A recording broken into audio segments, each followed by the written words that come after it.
नमस्कार साथियों, मैं लेकर आ रहा हूँ आपके YouTube चैनल पे गेस्ट क्वेश्चन सीरीज। जैसे हम लोग कहते हैं कि आ गया,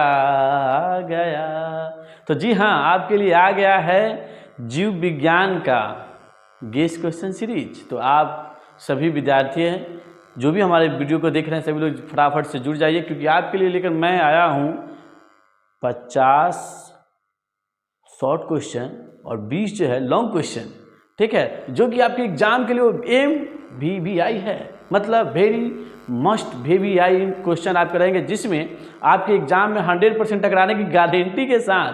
तो आज हम स्टार्ट कर रहे हैं पहला पार्ट, जिसमें आपको हम पढ़ाएंगे मात्र 5 क्वेश्चन। और 5 क्वेश्चन में डियर स्टूडेंट्स, आप इस तरह से पढ़ोगे कि एग्जाम में जाकर ही लिखोगे। क्योंकि देर ना करें, क्लास को हम लोग स्टार्ट करते हैं, आगे देखते हैं क्या है क्वेश्चन। पहला क्वेश्चन है, किण्वन क्या है? वेरी गुड, बहुत अच्छा सवाल है कि किण्वन क्या है। तो डियर स्टूडेंट, आप जान जाइए कि जब जटिल पदार्थ को सूक्ष्म जीवों के साथ जब सरल कार्बनिक में क्या करते हैं, उसका कार्बनिक के साथ यौगिक करता है, तो उसी को किण्वन कहते हैं। यहाँ देख सकते हैं आप, दोनों चीज में है। जब जैव रासायनिक अभिक्रिया जब जटिल कार्बनिक यौगिक सूक्ष्म जीवों की सहायता से जब सरल कार्बनिक यौगिक में विघटित होती है, यानी टूटती है, तो उसी को हम लोग किण्वन कहते हैं। और दूसरा सवाल क्या है, सो भी देख लीजिए कि किण्वन कहाँ रहता है। तो जान लीजिए कि किण्वन जो है ईस्ट में रहता है। कहाँ रहता है? ईस्ट में। वेरी गुड, यानी ईस्ट में। अब इसका जान लीजिए, एक चीज़ और बता देते हैं, जब किण्वन की काम होगा तो किण्वन में क्या क्या होगा, एक चीज़ और हम आपको डायग्राम के साथ समझाते हैं। देखिए, जब यहाँ पे मान लिए कि हम अंगूर ले लिए, मान लिए यहाँ हम ले लिए बउआ, यहाँ एगो जार ले लिए। अब इसमें से अंगूरवा को यहाँ क्या किए, रख दिए, और इधर से हम इसमें डाल दिए क्या, देखिए ये जो है हमारा ईस्ट है। जब इसको इसमें जब डालेंगे तो ये बनाएगा क्या,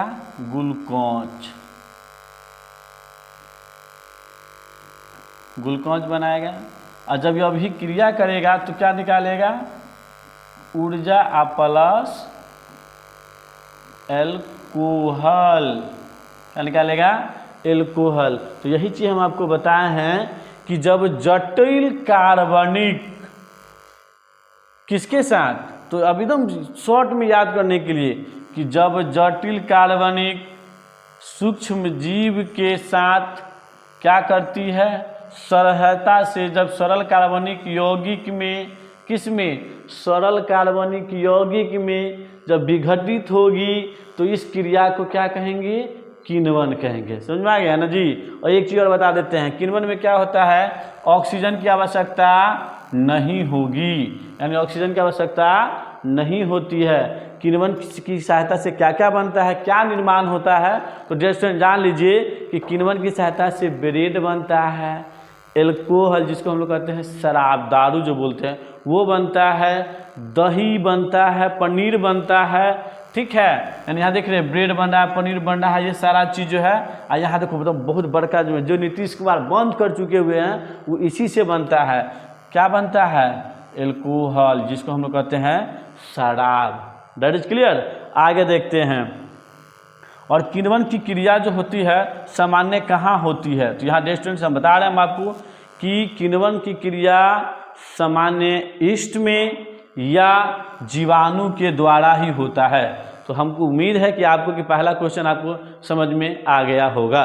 चलिए देखते हैं नेक्स्ट क्वेश्चन। चलिए स्टार्ट करते हैं हम लोग नेक्स्ट क्वेश्चन। क्वेश्चन क्या है देखते हैं।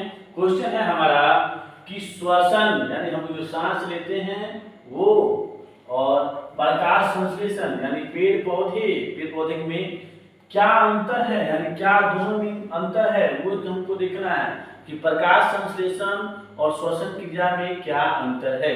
प्रकाश संश्लेषण और श्वसन क्रिया में क्या अंतर है, तो हम देखते हैं, जानते हैं इसके बारे में। तो देखिए प्रकाश, यहाँ पर लोग सबसे पहले श्वसन के बारे में जानेंगे कि कौन सी क्रिया है। आपसे हम एक ऑब्जेक्टिव सवाल भी पूछ सकता है कि श्वसन कैसी क्रिया है। तो श्वसन जो है अपचयन क्रिया है। वही अगर प्रकाश संश्लेषण की बात करें तो वहां पे ये प्रकाश संश्लेषण कैसी क्रिया है, तो उपचयन क्रिया है। दोनों सवाल क्लियर आपका होते जा रहा है कि श्वसन कैसी क्रिया है। तो श्वसन हम बताएंगे बाबू कि ये जो क्रिया है वो अपचयन की क्रिया है, और प्रकाश संश्लेषण में जो क्रिया होती है उसको हम लोग कहते हैं उपचयन की क्रिया कहते हैं। That is clear. अब देखिए श्वसन में क्या होता है, श्वसन में है इसमें ग्लूकोज का ऑक्सीकरण होता है, वही प्रकाश संश्लेषण में ग्लूकोज का क्या होता है, संश्लेषण होता है। That is clear. तीसरे नंबर में देखते हैं, यहाँ पे हम लोग श्वसन में ऑक्सीजन, अगर ऑक्सीजन हम नहीं लेंगे तो क्या हो जाएगा, हम लोग मर जाएंगे। थोड़ा अगर ऑक्सीजन नहीं होगा तो मर जाएंगे। आप कभी देखते होइएगा कि जब कोई आदमी सिलेंडर जो लगा हुआ रहता है ऑक्सीजन का, तो किसके लगा रहता है, वो अगर सही से अगर इस वातावरण इस कल्चर का अगर ऑक्सीजन नहीं ले पाता है तो डॉक्टर साहब से क्या करते हैं, लगा देते ऑक्सीजन, हमारे जो ऑक्सीजन पर लगा हुआ है।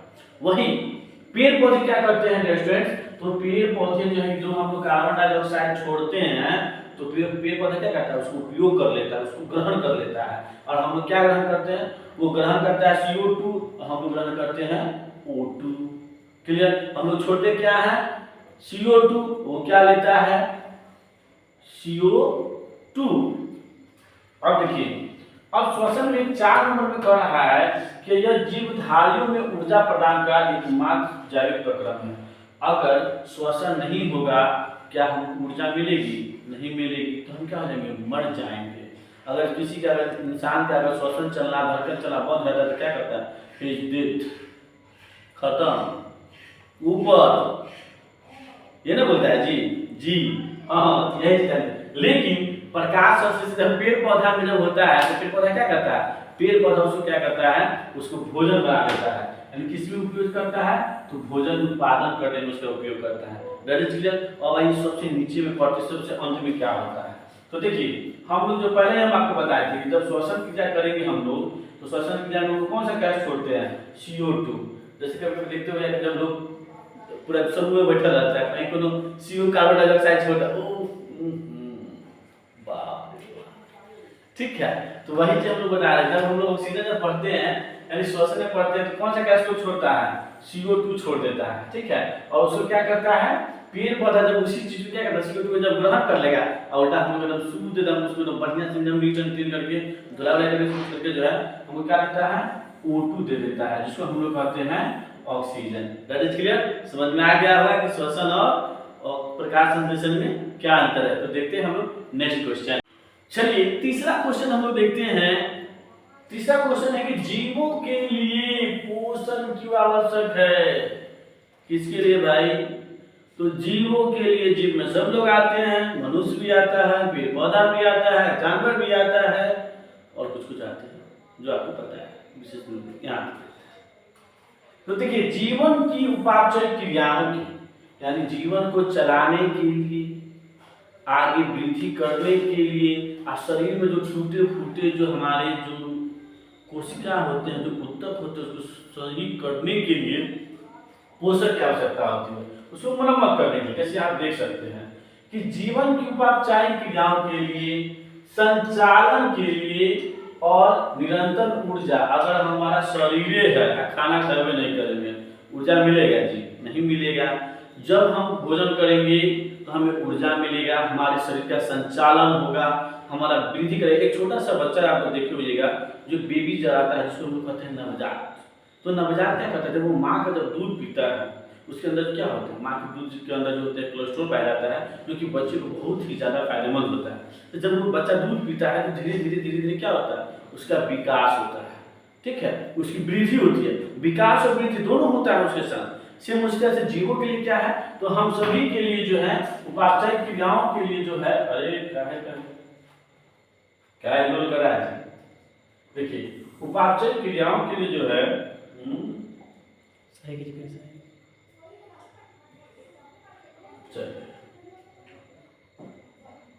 एक सेकंड, इसको भी लगता है भूकंप हो लिया है, भूकंप आ गया है काट लिए। देखिए तो उपापचय क्रियाओं के लिए जो है हमारे शरीर के संचालन के निरंतर हमको क्या चाहिए, ऊर्जा चाहिए, और इसकी आपूर्ति ये हमारा क्या करता है, जो हमारे शरीर की वृद्धि के लिए और टूटे फूटे ऊतकों के मरम्मत के लिए जो जीव द्रव्य का निर्माण होता है कार्य हेतु, उसी को जीवों में पोषण अनिवार्य है। फिर से बता रहे हैं, एक बार देख लीजिए, फिर से की बता देते हैं। चलिए आप लोग को पहले फिर से हम आपको बता दें, फिर से देखिए, आप कहिएगा कि सर कैसे हो गया, उस समय भी ये हो गया था। अब देखिए सबसे पहला चीज हम फिर से देखते हैं कि जीवन की उपापचय क्रियाओं के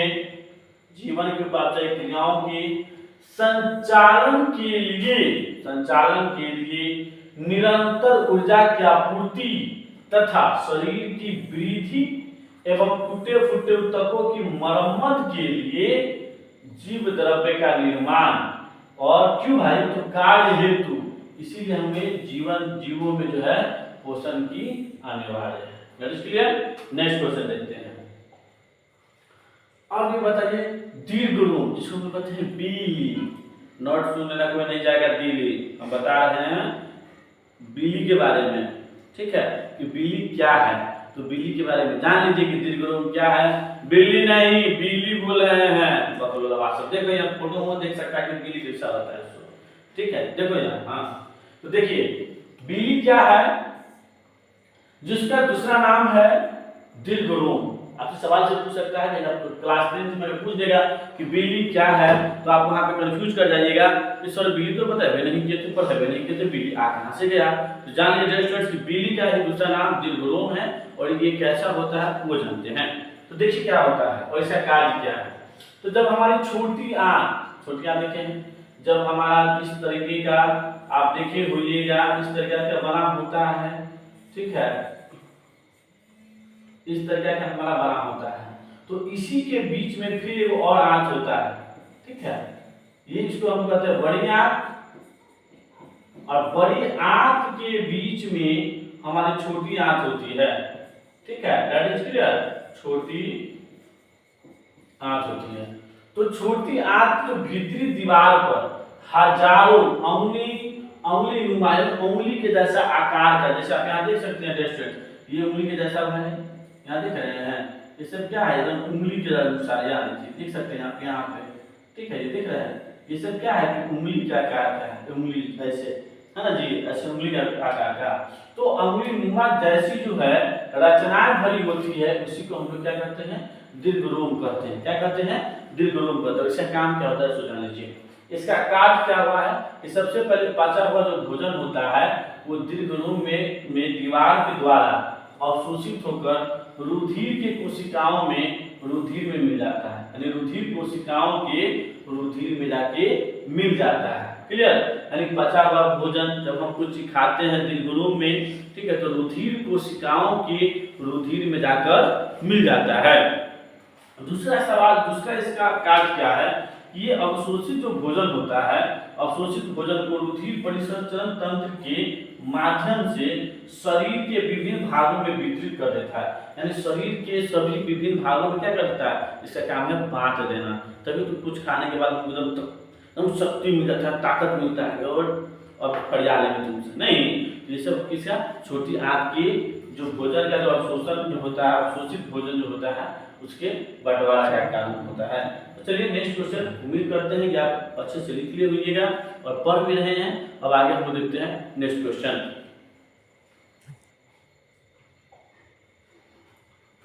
चलिए नेक्स्ट क्वेश्चन कह रहा है कि एथिलीन, और एथिलीन आ गया। एथिलीन को फल पकाने का हार्मोन क्यों कहा जाता है? तो एक चीज जान लो, एथिलीन क्या है, एकदम अच्छा भाषा, एकदम सिंपल भाषा। एथिलीन क्या है? एथिलीन वो गैस है, क्या है, गैस है, इसी को पादप हार्मोन कहते हैं, इसी को फल पकाने का हार्मोन कहा जाता है। आज जब एथिलीन जब आया तो एथिलीन का खोज किया, तो क्या खोज करने वाला दूसरा नहीं था, बर्ग था। बर्ग कब किया था? 1962 में, समझे? जैसे आप देखे होइएगा जब केला रहता है तो खूब हरियर रहता है, केला देखिए ना जी, एकदम खूब हरा भरा रहता है, लेकिन उसको हम लोग क्या करते हैं, कार्बाइड ले आते हैं, और दौरा में हो चाहे दौरी में हो चाहे बड़का सब टोकरी जान में क्या करते हैं, उसको रख देते हैं, उसको जो है छुड़ा के, और उसके बाद क्या करते हैं, उसमें हम लोग कार्बाइड घुसा देते हैं, ऊपर नीचा जो है कि बोरा से या जो भी आपके पास जो भी सामग्री होता है उसको क्या करते हैं, उसको ठक देते हैं। और थकने के बाद देखते हैं कि आज अगर रख दिए तो कल होकर देखते हैं कि हम पहले से एकदम जो केला रखे थे एकदम टाइट था, और उसको देखते हैं एकदम ढीला हो गया, एकदम नरम। हाँ, डंडा छुइएगा तो इन्हें उन्हें एकदम डांस करने लगता है ना जी। उसके बाद देखिएगा कि पहले था हरियर, अब हो गया पीला, मतलब रंग बदल दिया। इसलिए कहता है मौसम की तरह तुम तो बदल तो न जाओगे, इसीलिए कहा जाता है। तो जैसे ही उसमें मिलता है, क्या मिलता है, कार्बो जो है, हम लोग कार्बाइड की बात कर रहे थे, तो वो क्या है, कार्बाइड जो है ठोस क्या कार्य में है, ठोस पदार्थ क्या कार्य में है। और एथिलीन हमारा क्या है, गैस के प्रकार में हो जाता है। तो जैसे उसमें हम डालते हैं तो उसका रंग चेंज हो जाता है, रंग चेंज हो जाता है। उसके बाद क्या, उसका जो मिठास आ जाएगा, फल में मिठास आ जाएगा, खाने में खूब बढ़िया लगेगा और वो खूब डांस करेगा। ज़्यादा दिन छोड़ दोगे तो एक पकड़ोगे, इसको पश्चिम मार देगा सामने वाला है, ठीक है। चिंता नहीं करो, इसीलिए बता रहा है। यहाँ देखो टमाटर, टमाटर देखते हो, ये देखो टमाटर, बहुत अच्छा चीज बता रहा है। देखो हाँ, टमाटर देख रहा है, एक रंग की है, वाह, इसीलिए हम तुमको बताया है। यहाँ देखिए टमाटर का रंग यहाँ क्या है बउआ, हरा। इसको हम तोड़ के लिए आए, तोड़ के लिए या खेते में जो है, अब तो देखते हो कि लोग सब जो है खेते में ऐसा स्टाइल कर देता है कि खेते में जो है इसको लिक्विड में आ गया है, तो उसको लोग क्या करता है, जल्दी पकाने के चक्कर में जो है पानी में घोरता है, बस मशीन एकदम छीड़ देता है। आज छिटला के बाद उसको जाता है, तोड़ लेता है, मार्केट में बेच देता है। ये हमारे शरीर के लिए भी हानिकारक है, ऐसा नहीं। लेकिन यहाँ आप देख सकते हैं, समझ सकते हैं कि जब हरा पौधा था, जब फल हरा था, उसको क्या किया कि किसान ने जल्दी पकाने के लिए एथिलीन का जो है, हम चाहे उसका जो भी लिक्विड का जो रूप आता होगा उसका यूज किया। और वहाँ आप देख सकते हैं कि पौधे में किस तरह से जो है फल पक के तैयार, हमारा उसको क्या कहते हैं, शौक से खाते हैं। तो फिर से आते हैं, कम बैक होते हैं, यहाँ पे देखते हैं एथिलीन क्या है। मैंने आपको बताया था कि एथिलीन एक प्रकार का गैस है, और इसकी खोज बर्ग ने, यहाँ पे आप देख सकते हैं, इसकी खोज बर्ग ने 1962 में किया था। और एथिलीन को फल पकाने का हार्मोन कहा जाता है। मैंने पहले ही बताया था, क्यों भाई, तो क्योंकि यह प्राकृतिक पादप हार्मोन है। मैंने पहले ही बताया था, ये क्या है, जो है पादप हार्मोन है, प्राकृतिक हार्मोन है, ठीक है। इसके बारे में जो फलों की पकाने की प्रक्रिया शुरू और नियंत्रित करता है, यानी इसी का काम होता है, फल को पकाने का शुरू करना और नियंत्रित करना। ज्यादा मार दोगे तो बह जाएगा, कम मारोगे तो स्थिर रहेगा, क्लियर। और यह फल पकने के दौरान देखा जाता है कि स्टार्च को शकरा में बदलकर नरम, यानी पहले से अगर स्टार्च है यानी कठोर है तो उसको क्या करता है, शकरा में बदल देता है, नरम बनाकर और रंग बदलकर, मैंने पहले भी बोला था, और सुगंध पैदा करने को फल खाने योग्य बनाता है। कौन बनाता है बाबू, एथिलीन बनाता है। मैं फिर से बोल देता हूँ, एथिलीन क्या है, एथिलीन एक प्रकार का गैस है, और ये इसकी खोज बर्ग ने 1962 में किया था। इसे पादप हार्मोन कहते हैं। इसी को हम लोग पादप हार्मोन का, तो इसके फल पकाने का हार्मोन भी कहा जाता है। अच्छा से लिख सकते हैं आप लोग, वेरी गुड। अब आप यहाँ पे नेक्स्ट क्वेश्चन हम देख सकते हैं। इसका काम क्या होता है, ये फल को क्या करता है, रंग बदल देता है, नरम कर देता है, और सुगंध पैदा करने का जिसका कार्य करने योग्य होता है। नेक्स्ट क्वेश्चन हम लोग देखते हैं। आप लोग सबसे पहले क्या है कि आप लोग जो भी क्वेश्चन हम लिखा रहे हैं, जो भी पढ़ा रहे हैं, उस सारे को लिखते जाइएगा। कलम कॉपी जो भी आपके पास है वो लिख के बैठिए, और उसको स्क्रिप्ट वीडियो को रोकिए, जो भी जैसे भी हो स्क्रिप्ट करके आप उसको लिख लीजिएगा। नेक्स्ट क्वेश्चन लिखते हैं, प्रकाशनुवर्तन क्या है, प्रकाशनुवर्तन क्या है, वेरी गुड। तो जान लीजिए कि क्या होता है। पेड़ पौधे, आप यहाँ देख रहे हैं, एक डायग्राम में पहले हम आपको समझाना चाहेंगे स्टूडेंट, आप इस चीज को देखेंगे पहले, ठीक है। डायग्राम में हम आपको यहाँ बताते हैं, उसके बाद हम बताते हैं।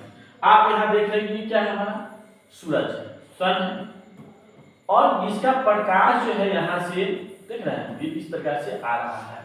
और यहाँ पे मैंने किसका पौधा लिया है, सेम का पौधा लिया है, ठीक है, कोनिकल फ्लास्क है।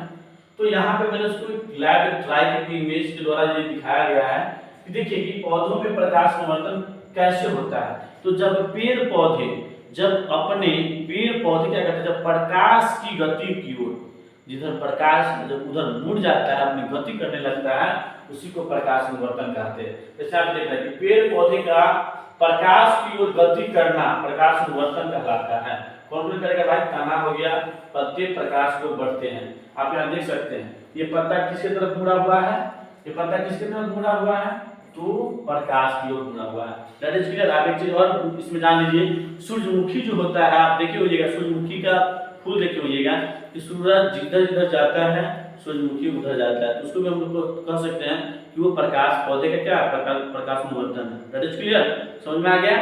अब हम लोग देखते हैं फिर नेक्स्ट। चलिए अब देखते हैं समजात अंक की परिभाषा बताइए, और समजात अंक होता क्या है। तो समजात अंक क्या होता है कि समजात अंक ऐसा अंक होता है जिसकी संरचना एवं उत्पत्ति समान होती है। समजात अंक क्या होता है, तो समजात अंक वह होते हैं जिसकी उत्पत्ति और संरचना क्या होती है, समान होती है, लेकिन उसका कार्य क्या होता है, डिफरेंस होता है, अलग होता है। उसी को हम लोग समजात अंक करते हैं। जैसे आप लोग देख सकते हैं, हम लोग के पास क्या है, हाथ, तो क्या हम हाथ से हम उड़ सकते हैं, नहीं उड़ सकते हैं। लेकिन वही हम हाथ की जगह अगर चमगादड़ का अगर होगा तो चमगादड़ की क्या हो गया, पंख हो गया, वो उड़ सकता है, हम लोग उड़ सकते हैं, नहीं उड़ सकते हैं। तो यही चीज बता रहे हैं समजात अंक क्या है। तो समजात अंक वो होता है जिसकी संरचना और उत्पत्ति क्या हो, समान हो, संरचना और उत्पत्ति समान हो, लेकिन उसका कार्य क्या हो, अलग हो। अगर बाघ को कहीं उसको पकड़ेंगे तो बाघ पकड़ेगा, फाड़ देगा, दौड़ने का उसका काम होता है। या ड्यू टू पिक्चर या देखिए, ड्यू टू इमेज में देखिए, चमगादड़ है, यहाँ पे सील है, सी है, चिंपैंजी और मनुष्य है। इसका मैंने यहाँ पे दो आदमी का मैंने दो चीज का मैंने लिया, आप देख सकते हैं। समजात अंक किसे कहते हैं, तो समजात अंक ऐसे अंक होती है जिसकी संरचना और उत्पत्ति, जिसकी संरचना और उत्पत्ति क्या है, संरचना और उत्पत्ति, संरचना और उत्पत्ति क्या है, समान है, क्या है, समान है, लेकिन किंतु कार्य में क्या है, विभिन्नता होती है। ऐसे अंक को समजात अंक कहते हैं।